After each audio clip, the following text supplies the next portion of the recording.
I just wanted to take a sip of water on the plane, but suddenly, my fingernails started to turn black. As a doctor, I immediately realized this is a sign of severe hypoxia. Before I could think of a solution, the water bottle in my hand began to twist and deform. The cups on the table began to shake violently. The flight attendants noticed that something was wrong. She quickly sat down, fastened her seatbelt, and urged others to do the same. But it was already too late. The next second, the plane encountered turbulence. The water in the cups began to float in the air, and passengers who hadn't fastened their seatbelts were sucked into the air by the powerful air currents.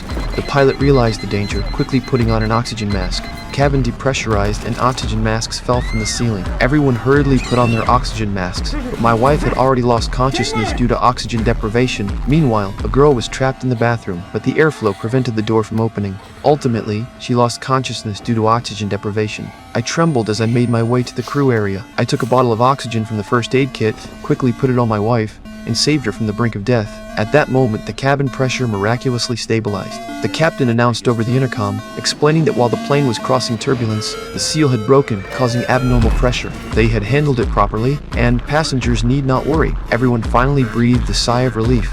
The flight attendants noticed the girl who had fainted in the restroom, quickly provided her with emergency oxygen, and she miraculously woke up. Just when we thought everything was over, a middle-aged man suddenly began to have difficulty breathing. The flight attendants called for a doctor. I rushed over, but the middle-aged man's condition continued to deteriorate. He began scratching his throat with his fingers. No one knew what he was doing. Suddenly, blood spurted from his mouth. He began convulsing, like a zombie. Soon, he stopped struggling, until he was placed on the ground. The middle-aged man had stopped breathing.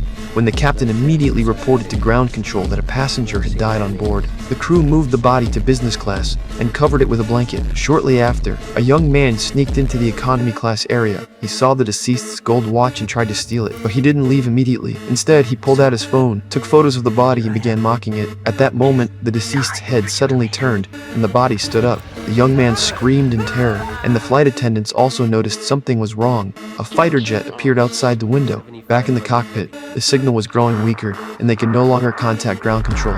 Most terrifyingly, when the flight attendants returned to the economy class area, they found the body had vanished without a trace.